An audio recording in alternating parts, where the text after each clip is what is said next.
La historia de la iglesia cristiana es un recorrido interesante. Aquí detallaremos los sucesos y personajes más relevantes a fin de dar una idea bien detallada de cómo se extendió el evangelio en el mundo. Como punto de partida, la resurrección y ascensión de Cristo al trono. Jesucristo, antes de ascender, les da la revelación del Espíritu Santo a sus discípulos, con una visión ministerial universal y no solamente para el pueblo judío. Posteriormente, la historia se divide en 6 periodos generales. Primer periodo: Iglesia Apostólica. Este periodo inicia desde la ascensión de Jesús hasta la muerte del apóstol Juan en el año 99 después de Cristo. La iglesia emerge en Pentecostés. El Espíritu Santo iluminó, dio poder, moró internamente en cada creyente, en la ciudad de Jerusalén. Sus miembros, hebreos, helenistas, prosélitos. Sus líderes principales, los apóstoles. Podemos mencionar destacadamente a Pedro y a Juan. La doctrina es de carácter mesiánico. Solo se centraba en comunicar el ministerio, muerte, resurrección, ascensión y regreso de Cristo. Durante su expansión se resaltan los acontecimientos como la predicación de Esteban y la conversión de Saulo, quien era perseguidor de esta iglesia. El apóstol Pablo también fue uno de los grandes líderes en este periodo. Contribuyó a la iglesia entre los gentiles, realizando grandes viajes misioneros. Como dato relevante, en el año 50 de la era cristiana aún no se había escrito nada del Nuevo Testamento. El Evangelio de Jesús se transmitía y enseñaba a partir de los testimonios de los primeros discípulos. Ya para el año 68 se encontraba entre los cristianos parte de los textos del Nuevo Testamento, como los evangelios de Mateo, Marcos y Lucas, y las epístolas de Pablo, Santiago, Pedro y probablemente la segunda de Pedro. Otro suceso relevante en esta época es la primera persecución imperial, donde destacamos el personaje del emperador Nerón, quien fue el primero en perseguir al cristianismo en Roma. A partir de aquí inicia una época sombría y oscura para la iglesia. Otro emperador que se recuerda con crueldad es Domiciano, y existen un sinnúmero de martirizados durante esta persecución. Por mencionar alguno está Simeón, obispo de Jerusalén, que fue crucificado. Aunque era una época difícil para la iglesia, las instituciones pudieron mantenerse de pie, tales como el bautismo, el Día del Señor, la Cena del Señor y el Domingo de Resurrección. La organización eclesiástica también empezó a fundamentarse con líderes tales como apóstoles, ancianos u obispos y diáconos. Segundo periodo: la iglesia perseguida. Desde la muerte del apóstol Juan hasta el edicto de Constantino, del 100 al 313 después de Cristo. El hecho más relevante fue la persecución que los emperadores romanos desplegaron contra el cristianismo. Algunos de los emperadores son: Emperador Marco Aurelio, del 161 al 180 después de Cristo. Este emperador fue considerado en Roma como el mejor de los emperadores, pero también fue el gran perseguidor e inclemente contra los cristianos. Septimio Severo, de 1993 al 211 después de Cristo.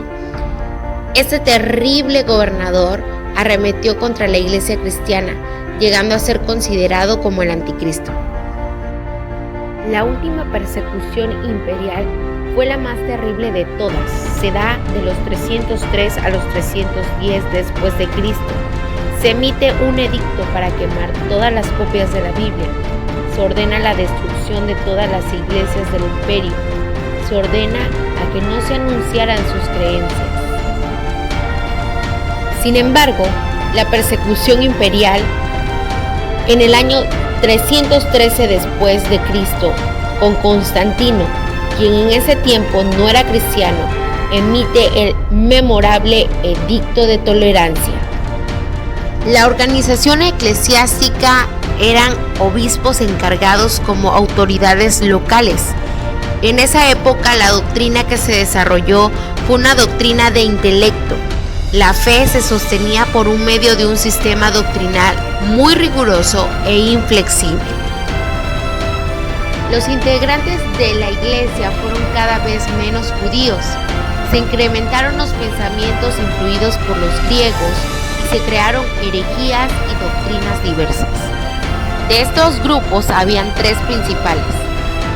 Algunos eran gnósticos, maniqueos o montanistas. La Iglesia Imperial. Desde el Edicto de Constantino hasta la caída de Roma, del 313 al 476 después de Cristo. En este periodo hay una victoria en el cristianismo. En el año 300, Diocleciano abdica el trono y tras la abdicación se disputan el trono 4 aspirantes. Entre ellos destacan Maxencio y Constantino. La victoria de Constantino trajo muchos beneficios a los cristianos. Él inicia una reconstrucción de los templos destruidos y la construcción de grandes edificaciones.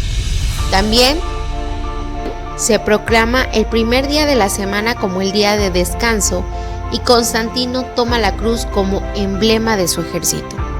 Aunque también hubieron algunos prejuicios. Por ejemplo, los servicios se convirtieron en actos cada vez menos espirituales y se tenía una fuerte influencia del paganismo dentro de la iglesia. Otro acontecimiento importante es la fundación de Constantinopla, donde Constantino construye un templo denominado Santa Sofía. De igual forma podemos mencionar la división del Imperio Romano entre el Imperio Oriental y el Occidental. Los sucesores de Constantino fueron pocos tolerantes, ya que hicieron la supresión del paganismo, prohibiendo los ritos y sacrificios paganos, y ordenando a que todos los edificios de adoración fueran consagrados al cristianismo y destruidos a los paganos. La Iglesia de Roma. Los obispos de las ciudades se llamaron metropolitanos, y el obispo de Roma se toma el título de Papa Padre, modificándose simplemente a Papa. Este tenía mucha influencia debido al respaldo del imperio. En este periodo también se llevó a cabo la caída del Imperio Romano. Dicha caída trajo como consecuencia un aumento del poder de la Iglesia y de los papas. La Iglesia medieval. Fue una época profundamente religiosa. La Iglesia católica tuvo mucha influencia sobre la sociedad. Algunas de las causas de su gran influencia fueron el crecimiento del poderío económico, la eficiente organización eclesiástica y severa disciplina que tenían, la estrecha conexión entre la Iglesia y el poder civil, el predominio cultural del clero, entre otras. Los medios de control eran tres: excomunión, interdicto, inquisición. El clero se dividía en dos: el clero secular, en donde estaban los papas, arzobispos, obispos, y el clero regular, en donde vivían los aislados del mundo en monasterios y conventos. En este tiempo también surge otro poder religioso, que es el poder musulmán, una doctrina que emerge de un hombre llamado Mahoma, quien se creía profeta y predicaba la doctrina del islamismo o sumisión a la voluntad de Dios. Mencionamos también aquí a Carlos Magno, un conquistador, legislador, reformador y protector de la Iglesia romana. Otro gran suceso es la separación de la Iglesia latina y griega. Su causa principal de separación fue el asunto de la exigencia de Roma de ser la iglesia gobernante y que el Papa debía ser el obispo universal. El monacato iba en desarrollo. Los monjes eran personajes importantes, maestros que contribuyeron a ser misioneros y pudieron expandir el evangelio a otros continentes. Lo negativo del monacato es que se corrompió, hubo una indisciplina y también una inmoralidad. La Iglesia reformada. Desde la caída de Constantinopla, 1453, hasta la Guerra de los 30 años, de 1648. El movimiento reformista nacido en Alemania dio origen a multitud de iglesias que no le guardaban fidelidad a Roma ni a su papa. El personaje principal que dio inicio al movimiento reformista fue el profesor universitario y monje Martín Lutero. 95 fundamentos contiene la declaración de Martín Lutero para contradecir la venta de las indulgencias del Papa León X. Esta declaración se propagó rápidamente por Alemania y el Papa, al enterarse, lo excomulga y ordena que sea detenido y entregado a Roma. El Estado adopta la posición de proteger a Lutero y a partir de ahí el ex monje renuncia a la Iglesia Católica Romana. El movimiento reformista comienza a expandirse por otros países. Posteriormente, el movimiento coge mayor auge con Juan Calvino, uno de los teólogos más prominentes. Calvino publica en 1526 un libro denominado Las instituciones de la religión católica, el cual se convertiría en las normas de la doctrina del movimiento protestante. En Francia se encontraba otro reformista, Jacobo, quien escribió Justificación por la Fe. Este hombre tenía la misma visión que Lutero. En Inglaterra, el reformista Guillermo Tyndale, este hombre tradujo el Nuevo Testamento al inglés y fue la primera versión de la Biblia en este idioma. También en Escocia fue liderado este movimiento por Juan Knox en 1559, quien funda la Iglesia Presbiteriana. Vemos que en Europa y en Rusia ya existían otras iglesias cristianas en este periodo, si bien tenían grandes diferencias organizacionales y doctrinales, pero mantenían en común 5 tesis fundamentales. La principal es que la iglesia debía fundamentarse en las Sagradas Escrituras. En segundo lugar, se establecía la religión que debía ser racional y con sabiduría. La relación con Dios es personal. En cuarto lugar, todas coincidían con una religión espiritual. Y en 5 hacían referencia a la Iglesia Nacional no mundial, es decir, iglesias independientes del Estado y Roma. En este periodo también se da la Contrarreforma. Su discusión inició en el Concilio de 1545 con Pablo III como papa. Y en 1618 se inicia la Guerra de los 30 años, con la participación de casi todos los países de Europa. Esto trajo mucho sufrimiento y se produce por el conflicto político-religioso entre estados afines con la Reforma y los de la Contrarreforma dentro del propio Sacro Imperio Romano Germánico. La Iglesia moderna. Este periodo inició a partir de 1948, desde los movimientos reformistas de la Iglesia cristiana hasta los tiempos actuales. Durante todos estos años surgieron muchos movimientos y grupos doctrinales, pero hubieron 5 movimientos que desde la Reforma evolucionaron y crearon las iglesias cristianas en países de Europa como Inglaterra y Alemania, Estados Unidos en América y desde estos países al mundo entero. Movimiento puritano, radical y estricto, basado en la doctrina de las iglesias de Ginebra y Escocia. Contenía dentro de él 2 grandes corrientes, sistema presbiteriano y también iglesias independientes. Movimiento metodista. Se destacan 3 predicadores de gran sentido espiritual: Juan y Carlos Wesley y Jorge Whitefield. Juan Wesley afirmaba que todo creyente debía tener un conocimiento interno espiritual para poder dar un testimonio del Espíritu. Movimiento racionalista.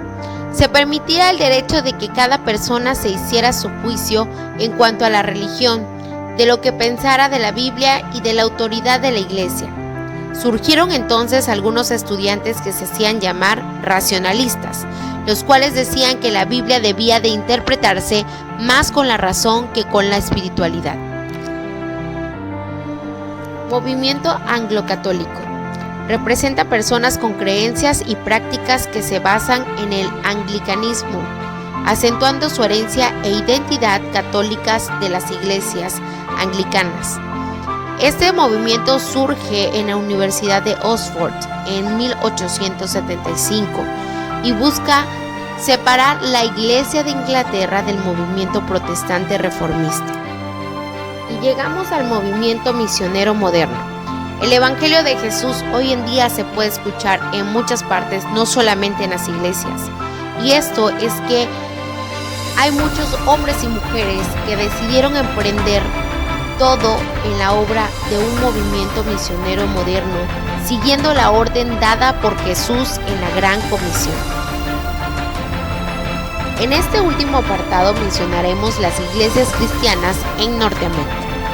Iglesia Católica Romana, Iglesia Protestante Episcopal, iglesias congregacionales, iglesias reformadas, iglesias bautistas, luteranos, iglesia presbiteriana, metodistas, hermanos unidos, discípulos de Cristo, unitarios y la iglesia canadiense.